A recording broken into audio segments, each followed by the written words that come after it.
Bienvenue sur Africa 24 dans cette nouvelle édition du 12-15. Voici les titres. Le président congolais Denis Sassou Nguesso affirme que le Congo se porte bien. Une annonce faite ce mardi à l'issue de sa visite à l'Elysée où il a rencontré le président français François Hollande.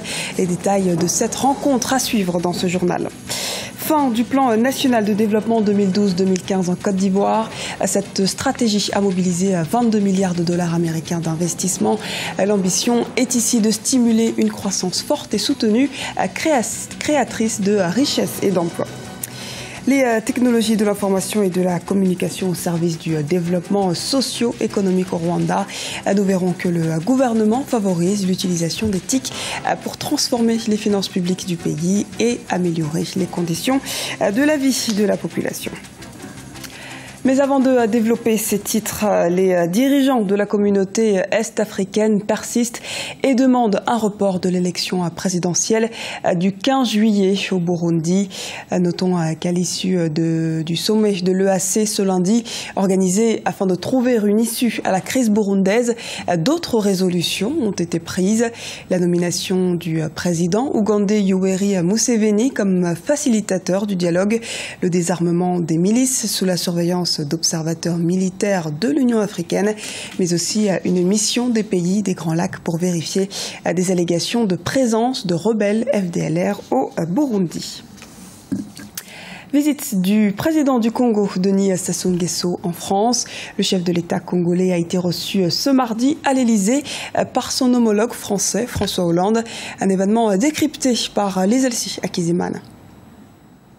La République du Congo, un pays stable. Le renforcement de la cohésion et de la paix est l'une des priorités du président Denis Sassou Nguesso. En visite en France depuis ce mardi, il a été reçu par son homologue français François Hollande. L'occasion de faire le point sur la question sécuritaire au Congo, au moment où le terrorisme et des guerres menacent plusieurs pays de l'Afrique centrale. Le Congo, il va à son rythme et il vient quand même de très loin.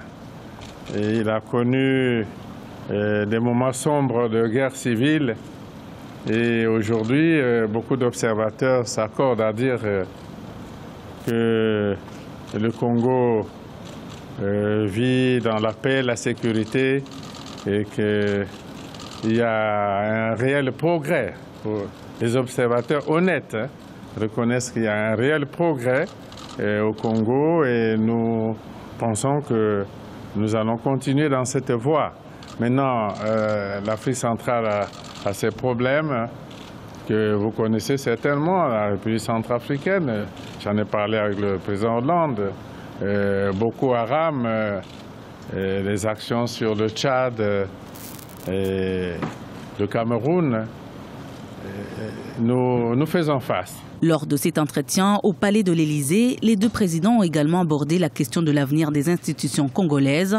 Le président Denis Sassou Nguesso a en effet annoncé la tenue d'un dialogue national du 11 juillet au 15 juillet.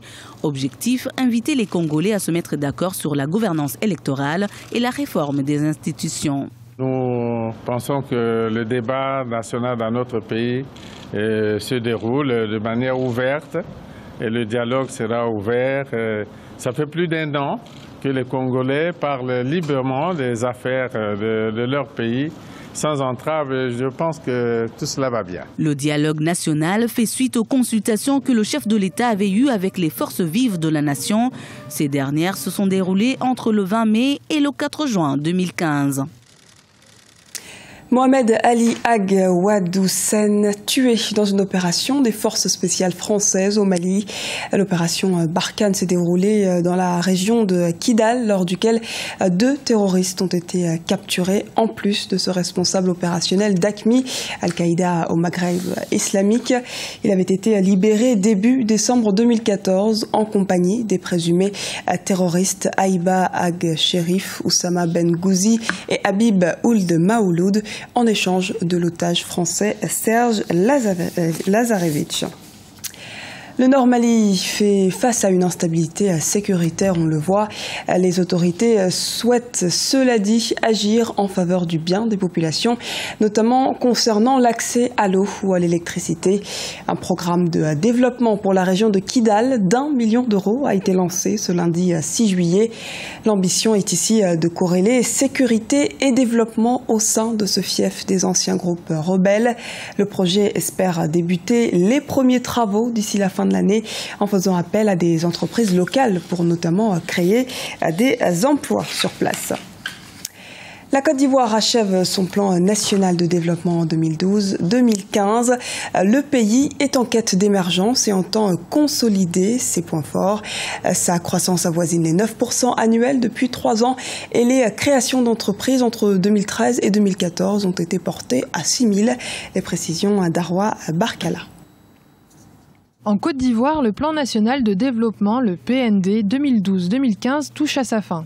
L'heure est donc au bilan, mais déjà le second plan triennal de développement est en élaboration pour une mise en œuvre à partir de 2016. Objectif : consolider les acquis du plan de développement 2012-2015 pour faire de la Côte d'Ivoire une économie émergente en 2020, tel que prévu par le gouvernement. L'investissement sur la cohésion sociale, sur la réconciliation, sur la paix, la sécurité doit continuer. C'est la base de tout et le président de la République attache du prix aux efforts qui seront faits là.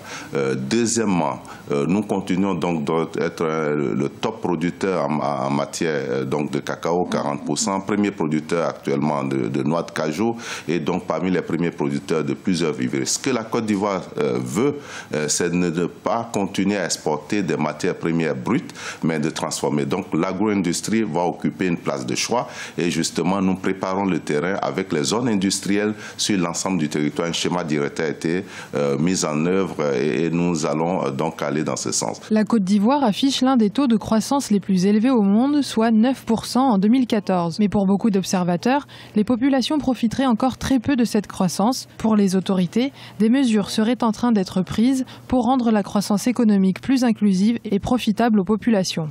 Il faut faire en sorte que nous puissions donc continuer à créer l'emploi pour tous, donc tous les secteurs porteurs de l'emploi. L'agriculture va continuer à occuper ce secteur, les services, notamment l'industrie touristique, la téléphonie, les transports vont donc occuper également des places de choix. Mais nous savons que tout cela demande que les facteurs de production soient disponibles, donc l'investissement sur l'énergie va se poursuivre. Nous voulons accroître notre capacité, nous allons améliorer les réseaux de distribution, y compris vis-à-vis de nos voisins. Donc ce sera ces secteurs-là qui seront ciblés pour que la croissance soit inclusive et que chaque ménage ressente donc les retombées de ce que nous avons fait. Parmi les autres secteurs visés pour la diversification de l'économie, le secteur minier reste une priorité pour le gouvernement. À titre d'exemple, la production d'or est passée de 8 tonnes d'or en 2012 à 18 tonnes en 2014. Le Rwanda mise sur les TIC. Le secteur des technologies de l'information et de la communication est donc en plein essor. Les autorités ont mis en place en 2012 un haut lieu d'incubation de ce domaine, facilitant ainsi l'insertion professionnelle de nombreux jeunes. Reportage à Kigali de notre correspondant Oliva Diakotan. Les technologies de l'information et de la communication au service de l'entrepreneuriat jeune, c'est le vœu des autorités rwandaises. La population juvénile du pays expérimente cette politique au sein de Kigali Lab depuis 3 ans.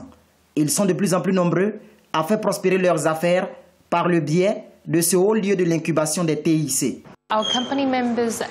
Notre entreprise offre des services à une centaine de personnes par le biais des TIC. Nous conseillons différentes sociétés pour une meilleure gestion des données informatiques et cela nous donne plus de visibilité.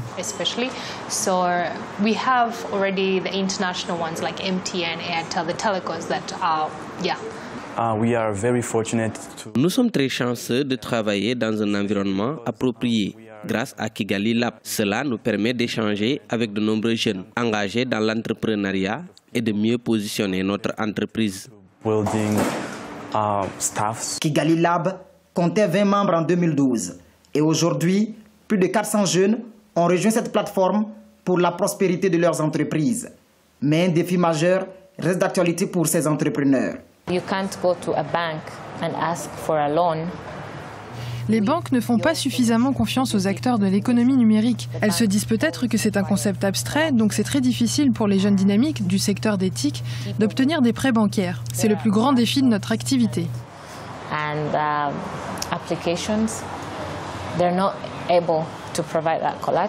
Le Kenya, la Tanzanie et l'Ouganda possèdent également une plateforme pour la promotion de l'économie numérique. Le Burundi est le seul pays de la communauté est-africaine ne disposant pas pour le moment de cette innovation. C'était le journal de la rédaction. Merci de nous avoir suivis.